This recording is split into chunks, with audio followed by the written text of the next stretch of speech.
दा शलीम मुर्ताज़, जिसको महमूद नहरवाला की हुक्मरानी पर छोड़ाया था और इसके दुश्मन कैदी को साथ ले आया था, अपनी हुकूमत की बुनियादें मजबूत कर चुका था।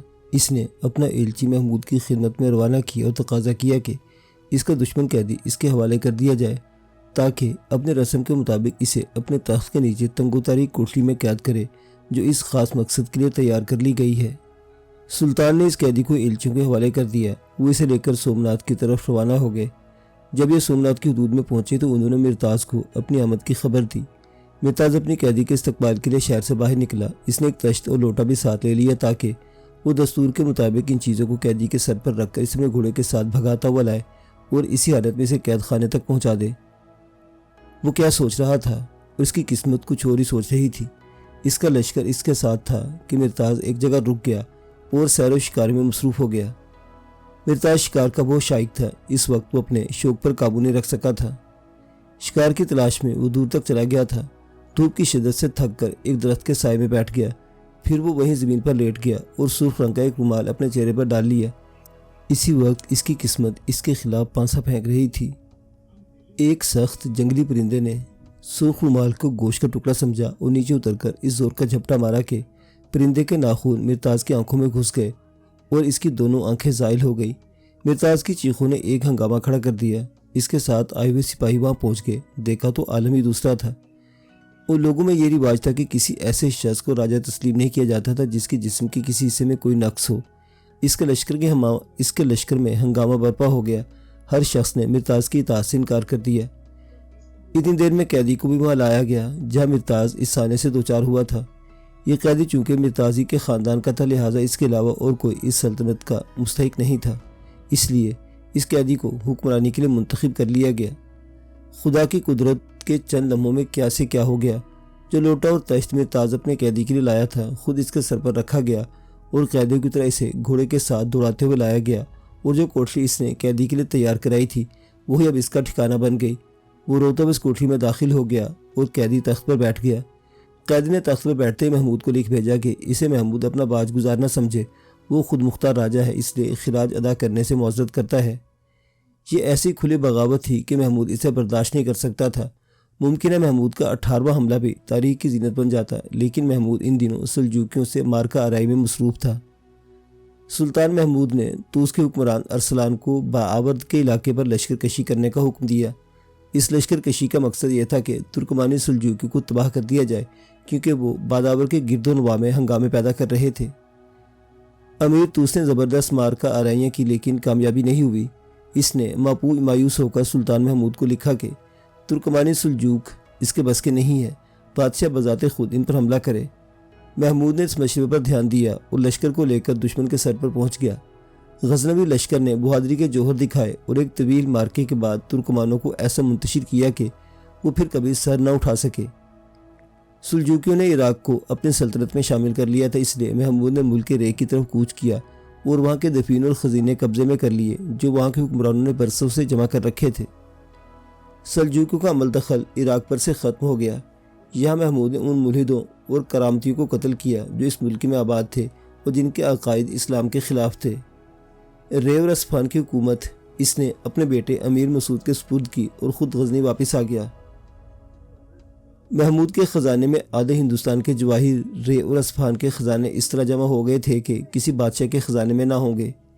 इसे बजाय तौर पर यह फ़ख्र था कि इसका बाप आले सामान का ग़ुलाम था और आज इसके बेटे सुल्तान महमूद ने इतनी दौलत जमा कर ली है कि आले सामान के ख़जाने में इसका अशरे अशीर भी नहीं रहा होगा। एक दिन इस फ़ख्र ने ज़्यादा शोर मचाया तो इसने चंद अक्लमंदों से सवाल किया, आले सामान ने अपने अहले हुकूमत में किस कदर जवाहरात जमा किए थे। सामानी ख़ानदान का एक फ़र्द जो वहाँ बैठा था इसने जवाब दिया, अमीर नू सामानी के अहद में 7 रतल आला जवाहरात शाही ख़जाने में जमा थे। महमूद ने खुश होकर कहा, खुदावंद ताला ने मुझे 100 रतल से भी ज़्यादा बेशकीमत जवाहरात दिए हैं। ये तमाम दौलत इसने मुख्तलिफ मार्कों में हासिल की थी और यकीनन इसमें ज़्यादा हिस्सा हिंदुस्तान से लूटी हुई दौलत का था। तबक़ात नासरी में है कि सुल्तान महमूद को 3 बातों में शक था। इस मशहूर हदीस पर यकीन नहीं था कि उल्मा के वारिस अंबिया हैं। क़यामत के आने में भी शक था। इसके अलावा इसे यह भी शुबा था कि वो सबूतगीन का बेटा है। ये शकूक इसे बेचैन रखा करते थे, खुसूसन ये ख्याल कि वो सबूकतगीन का बेटा नहीं है। उम्र के आखिरी दिनों में इसके ये तीनों शकूक अचानक रफा हो गए। एक रात अपनी क्यामगाह से निकलकर पैदल ही किसी तरफ चल रहा था। फराज शम्मादान लेकर आगे आगे चल रहा था। रास्ते में एक ऐसा तालिब इल्म इसे मिला जो अपना सबक याद कर रहा था। इस तालिब इल्म के पास जलाने के लिए रोगन नहीं था। वो पढ़ते पढ़ते कुछ भूल जाता तो एक बनिए के चिराग के पास आकर अपनी किताब पढ़ लेता। महमूद को इस तालिब इल्म की हालत पर बड़ा तरस आया। इसने वो शम्मादान जो इसके फराश ने उठा रखा था इस तालिब इल्म को दे दिया। जिस रात का ये वाक़या है उसी रात को इसे हज़रत मोहम्मद सल्लल्लाहु अलैहि वसल्लम की ज़ियारत नसीब हुई।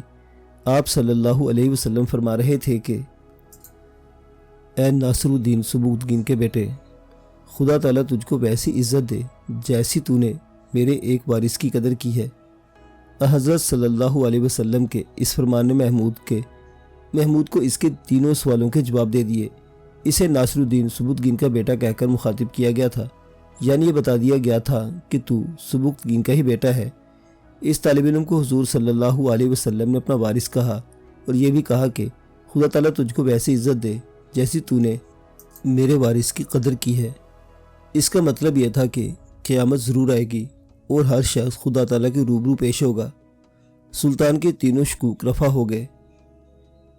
तुर्कमान सल्जूकियों से जंग करने के बाद सुल्तान गजनी वापस आया तो बीमार पड़ गया। अतिब्बा ने मलेरिया तजवीज़ किया और इसका इलाज करने लगे, लेकिन एक ऐसा मलेरिया था कि बुखार उतरने का नाम न लेता था। इस बुखार ने इसे इतना नहीफ कर दिया था कि 2 कदम चलना भी दुश्वार था। कई महीने बाद तबीयत संभली तो इसे सोमनाथ का ख्याल आया। नहरवाला के राजा ने खराज देना बंद कर दिया था। इसे सबक सिखाना ज़रूरी था। इस दूर दराज के सफ़र पर वो किसी अमीर को नहीं भेज सकता था और ख़ुद में इतनी ताकत ना पाता था। इसने तैयारी का इरादा किया, लेकिन इस इंतज़ार में कुछ दिन के लिए ठहर गया कि बदन में कुछ ताकत और आ जाए। इस इंतज़ार में वो एक मरतबा फिर बीमार पड़ गया। अतिब्बा दवाएं तजवीज़ करते थे, लेकिन बुखार टूटने का नाम नहीं लेता था। वो इसे मामूली बुखार समझ रहा था। इसकी मसीहा भी शायद इससे असल बात करने से गुरेज़ा थे। फिर एक रोज़ एक हकीम ने इस पर राज खोल दिया। वो टीबी के मर्ज़ में मुब्तला था, लेकिन इसके मसीहा ने इसे उम्मीद दिलाई थी कि इस मर्ज़ का इलाज मुमकिन है। इलाज होता रहा, मगर मर्ज़ बढ़ता चला गया। इसने हुक्मा को हदायत कर दी थी कि इसकी इस बीमारी का किसी को इल्म न होने पाए। वो खुद को तंदुरुस्त व तवाना जाहिर करता रहा कि सल्तनत के कामों में बिगाड़ पैदा न हो। पूरा साल गुजर गया था। वो किसी मार्के के लिए रवाना नहीं हुआ था। ये इसके हक में गैर मामूली बात थी, लेकिन वो ये कहकर अपने वज़ीरों को मुतमईन करता रहा कि अब कोई ताकत ऐसी नहीं है जो इसके मुकाबले पर आए। गजनी से हिंदुस्तान तक इसकी हुकूमत है। अब क्या ज़रूरत है कि खल्क़े खुदा का खून बहाया जाए। हदूद सल्तनत इतनी बढ़ गई है कि सल्तनत के मुनासिब इंतज़ाम में वक्त गुजारना चाहिए। कभी यह कहकर लोगों को मुतमईन कर दिया करता था कि सल्तनत की बुनियादें ज़रा और मजबूत कर लूँ, इसके बाद जिहाद के लिए निकलूँगा। इस अरसे में वो अपना ज़्यादा वक्त अपने दरबारी शोरा की सोबतों में गुजारता रहा। इल्म फ़िक़ा पर एक किताब भी तहरीर की। गज़नी में नई नई इमारतों की तामीर की तरफ मुतवज्जो हुआ। अक्सर तमीराती कामों की निगरानी खुद करता था ताकि लोग इसकी तरफ से नाउमीद ना हो जाएं। वो अपनी सेहत की तरफ से लोगों को धोखा देता रहा। वो आबो हवा की तब्दीली और लोगों की नज़रों से पोशीदा रहने के लिए बलख चला गया। आबो हवा की तब्दीली ने भी इसकी सेहत पर कोई अच्छा असर नहीं डाला। वो फिर गज़नी वापस चला आया। अब वो इतना कमज़ोर हो गया था कि इसकी बीमारी का हाल सब पर खुल गया। अगर कोई और बादशाह होता तो इसकी बीमारी को देखकर मुल्क में बगावतें आम हो जाती, लेकिन इसका दबदबा ऐसा था कि इस बीमारी के बावजूद किसी को जरूरत नहीं थी कि इसके खिलाफ उठ खड़ा होता। एक रोज़ वो महल में था कि इसे एक अजीब बात सूझी। इसने हुक्म दिया कि इस खजाने और कीमती माल इसके सामने ढेर कर दिए जाए। वो इन्हें देखना चाहता है। इसके कारिंदों ने तमाम दौलत मैदान में सजा दी। जवाहरात की चमक से सहने खाना दमक रहा था। महमूद ने इन ग्रां कीमत जवाहर पारों पर हसरत की एक नज़र डाली और फिर धाड़े मार मार कर रोने लगा। इसे नज़र आ रहा था कि वो इन खजानों को छोड़कर दुनिया से चला जाएगा। थोड़ी देर के बाद इन्हें फिर खजाने में जमा करा दिया। इसके दूसरे रोज़ इसने मुहाफे में बैठकर मैदान की सैर की। इसके हुक्म के मुताबिक शाही मुलाजमों ने घोड़े, ऊँट, हाथी और दूसरे जानवर जो इसकी मिल्कियत थे इसके सामने पेश किए। इन जानवरों को देखकर वो कुछ देर के लिए माजी में चला गया। जो सोचता रहा, फिर रोने लगा और इसी हालत में अपने महल वापस आ गया। कोई नहीं जान सकता था कि इसके दिल पर क्या गुजर रही है। वो महल में जाकर बिस्तर पर लेटा और फिर नहीं उठा। जुमेरात के रोज़ 23वीं रबीउ सानी 421 हिजरी को इसका इंतकाल हो गया। इंतकाल के वक्त सुल्तान महमूद गजनवी की उम्र 63 साल थी। मुअज़्ज़िज़ सामीन हज़रात, आपको सुल्तान महमूद गजनवी की दास्तान हयात कैसी लगी?